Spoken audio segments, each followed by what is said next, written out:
여러분, 오늘 영상의 시작은 가볍지 않습니다. 아무도 시도하지 않으려 했던 질문 하나를 던져볼게요. 파이 네트워크의 그림자처럼 움직이는 초대형 지갑. 무려 3억 6,650만 개의 파이를 쥔 그 손은 누구이며 왜 최근 몇 주 사이 OKX를 비롯한 거래소의 물량이 비어가는 걸까요? 차트를 넘어서 주소와 트랜잭션, 그리고 의도를 추적하는 여정에 여러분을 모십니다. 이 이야기의 결말은 아직 누구도 모릅니다. 하지만 우리는 데이터를 통해 가장 근접한 진실을 파고들 겁니다. 시작하기 전에 늘 강조드리는 그 안내부터 분명히 하겠습니다. 이 채널은 모든 정보와 분석을 여러분 각자의 판단에 맡깁니다. 유료로 참여하실 일이라면 특히 신중히 결정하시고 무료로 할 수 있는 일들, 역시 최종 선택은 여러분 자신의 기준으로 해주세요. 저는 자료를 읽고 흐름을 묻고 가능성과 리스크를 함께 보여드릴 뿐입니다. 안녕하세요. 니에이스입니다. 오늘은 파이코인 생태계에서 가장 무거운 숫자 3억 6,650만과 OKX를 중심으로 한 거래소 물량의 빠른 소진, 그리고 그 물량들이 향하는 목적지에 대해 이야기합니다. 먼저 현황부터 간단히 짚어볼게요. 파이 가격은 당분간 0, 2달러 언저리에서 버티는 모양새입니다. 가격 자체가 오늘의 핵심은 아니지만 이 레벨에서 계산하면 앞서 언급한 규모의 물량은 상식적으로도 개인이 홀로 소화하기 어려운 금액대가 됩니다. 전통 금융권에서도 비트코인, 이더리움, 솔라나 등을 전략 비축 자산으로 편입할 때나 거론될 법한 규모죠. 그래서 더더욱 질문이 생깁니다. 이만한 물량을 쥔 주체는 누구인가? 그리고 왜 하필 지금 이 타이밍에 거래소 물량이 얇아지고 있는가? 링킹 기준 개인 지갑 랭킹 1위로 추정되는 3억 6,500만 개 보유 주소를 보면 흥미로운 점이 하나 있습니다. 잔고가 급증하거나 급감한 흔적이 뚜렷하지 않다는 것. 한동안 없는 척 움직임이 거의 없던 듯 보이다가 어느 순간부터 대형 거래가 눈에 띄기 시작했습니다. 바로 860만 개, 917만 개 단위의 이체가 이어졌죠. 표면적으로는 특정 거래소 라벨이 붙지 않은 주소 간 이동처럼 보이는 경우가 많았고, 그중 일부는 8개월 전 생성된 지갑으로 흘러 들어갔습니다. 해당 지갑에는 여전히 수백만 개의 사용 가능 잔액이 남아있는 상태죠. 이런 패턴은 단순한 트레이더의 포지션 재배치라 보기엔 규모가 너무 크고, 반대로 코어팀의 공식 운영 지갑이라면 투명하게 공지될 법한 부분이 모호하다는 점에서 해석이 엇갈립니다. 거래소 측의 변화도 선명합니다. 과거 OKX에 쌓여있던 물량은 초창기 1억, 2억 개대까지 거론되곤 했지만 시간이 흐르며 그 물량 상당 부분이 외부로 빠져나갔습니다. 현재 잔존 물량만 놓고 보면 OKX는 과거 대비 뚜렷이 줄어든 반면 다른 거래소인 게이트.io, 비트겟 등의 추정 보유량은 상대적으로 두텁게 남아있는 편이죠. 그런데 최근 이 큰 거래 흐름을 확대해서 보면 예전처럼 OKX 개인 지갑으로만 단순하게 이어지지 않습니다. 라벨이 붙지 않은 중간 지갑을 경유하거나 새로 생성된 지갑으로 갈라 들어가는 2분할 내지 n분할 패턴이 보인다는 점이 관전 포인트입니다. 이건 무엇을 뜻할까요? 추적을 피하려는 시도일 수도 있고, 또 스탁 커스터디 구조 재편일 수도 있으며, 내부 외부 이해관계자 간의 보관 관리 체계를 나누는 수직 분기 작업일 수도 있습니다. 문제는 이 중 어떤 가설이건 확정하려면 공식의 설명이 필요한데 현재로선 명징한 발표가 없다는 겁니다. 숫자를 더 세밀히 들여다봅시다. 860만 개, 917만 개 같은 단위 거래는 소액이 아닙니다. 이 정도면은 중형거래소의 일일 순유입, 순유출을 좌우할 수도 있는 규모죠. 더 근본적인 우려는 만약 3억 6천만 개대의 보유 주체가 한 번이라도 시장과 덤핑을 택한다면 어떤 일이 벌어질까 하는 상상입니다. 단지 상상이지만 거래소 전반에 깔린 호가 잔량을 고려하면 시세는 급격히 무너질 가능성이 높습니다. 특히 공개 오더북에 걸린 총합 유동성 대비 한 주소의 잠재 매도량이 과도하게 큰 경우 방어선은 생각보다 얇습니다. 그렇다고 매도 리스크만 있는 건 아닙니다.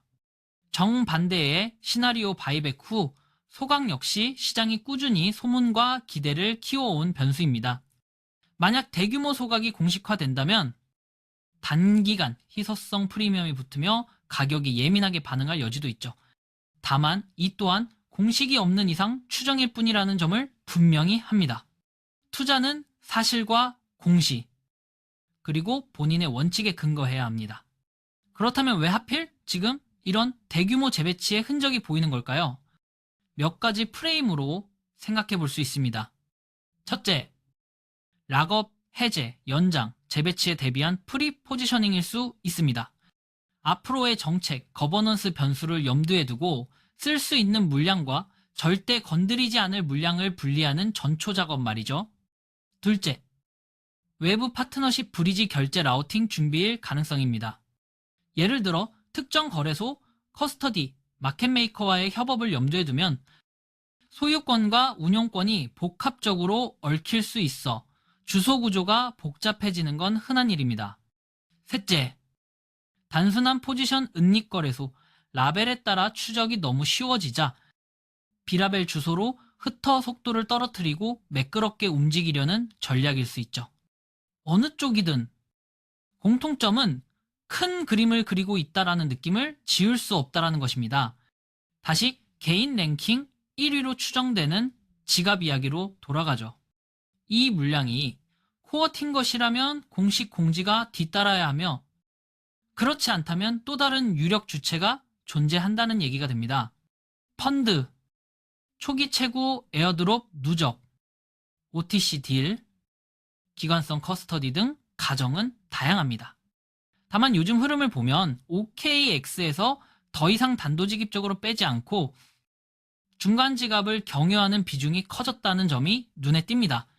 거래소 내부에서의 추적이 용이하니 외부에서 추적 난이도를 높이려는 목적적 선택일 가능성, 혹은 전혀 다른 인프라 레이어로의 이동 준비일 수 있습니다. 왜 지금인가? 라는 질문에는 시장 전반의 유동성 사이클과 정책 기대, 그리고 파이 생태계 내부의 기능, 업그레이드, 거버넌스 설계 논의 등 외생 내생 변수가 복합적으로 겹쳐졌기 때문이라는 답을 조심스럽게 붙여봅니다. 여기서 중요한 건 감정이 아니라 구조입니다. 구조적으로 보면 거래소, 유동성의 두께와 대형 보유자의 의사결정이 가격 변동성에 미치는 영향은 비선형입니다. 평상시엔 조용하지만 임계치에 닿는 순간 한 방향으로 급가속이 나올 수 있죠. 이런 상황에서 우리에게 필요한 건 두 가지입니다. 첫째, 데이터 주소 간 이동, 생성일, 라벨 여부, 잔액 변화, 거래 빈도.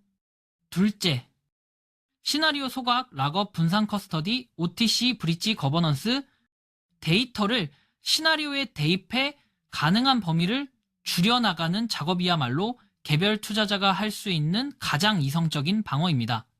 차트가 말해준다는 구호만으로는 설명되지 않는 일들이 온체인과 거래소 백엔드에서 벌어지고 있으니까요. 정리해보겠습니다. 1. 3억 6,650만 개 규모의 초대형 지갑은 여전히 최대 변수입니다. 이 OKX를 비롯한 일부 거래소의 잔고는 과거 대비 가벼워졌고 최근 이동은 라벨 없는 중간 지갑을 경유하는 양상입니다. 3,860만 917만 단위의 대형 트랜잭션은 시장에 던질 수 있는 잠재적 영향력을 상기시킵니다. 4. 시장가 덤핑과 바이백 소각은 극단의 양끝에 있는 시나리오이며 현재로선 어느 쪽도 공식화되지 않았습니다. 5. 그러므로 지금 우리가 할 일은 흥분도, 공포도 아닌 관찰과 대비입니다. 평정심이 최고의 알파입니다. 여러분의 생각은 어떠신가요? 이 지갑의 정체, 최근 이 동의 의도, 그리고 파이 생태계가 그리는 큰 그림에 대해 자유롭게 댓글로 의견을 남겨주세요. 서로의 시각을 나눌수록 해석의 폭이 넓어지고 불확실성의 리스크는 줄어듭니다.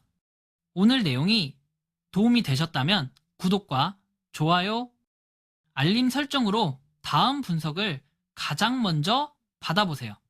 파이코인을 채굴 하시는 분들, 생태계를 위해 애쓰는 모든 파이오니어. 여러분 지금 시장 분위기가 한풀 꺾인 듯 보여도 사이클은 언제나 회귀합니다. 좋아지는 국면이 열리면 준비된 사람에게 기회는 생각보다 빠르게 다가옵니다. 준비의 핵심은 과장된 기대가 아니라 차분한 데이터 점검과 리스크 관리라는 점을 잊지 마세요. 끝으로 공지드립니다. 평소 궁금했지만 직접 파고들기 어려운 이슈. 시간이 많이 드는 검증이 필요하신 제보는 아래 메일로 보내주세요. 가능한 범위에서 자료를 확인하고 검토 과정을 투명하게 공유해 드리겠습니다. 커뮤니티 소통을 위한 단톡방은 유튜브 검색창에서 소통 창구를 개설했습니다. 이를 검색하시면 확인하실 수 있습니다. 채널 멤버십에 가입하시면 심화 자료와 정리본, 추가 Q&A 등 다양한 혜택을 받아보실 수 있으니 참고해주세요. 다시 한번 강조합니다. 이 채널의 모든 정보는 투자 권유가 아니며 유료, 무료를 막론하고 최종 판단은 여러분 각자의 원칙과 기준에 따라 신중히 내려주시기 바랍니다. 오늘도 시청해주셔서 감사합니다. 다음 영상에서 더 깊은 데이터와 선명한 구조로 찾아뵙겠습니다. 파이팅입니다.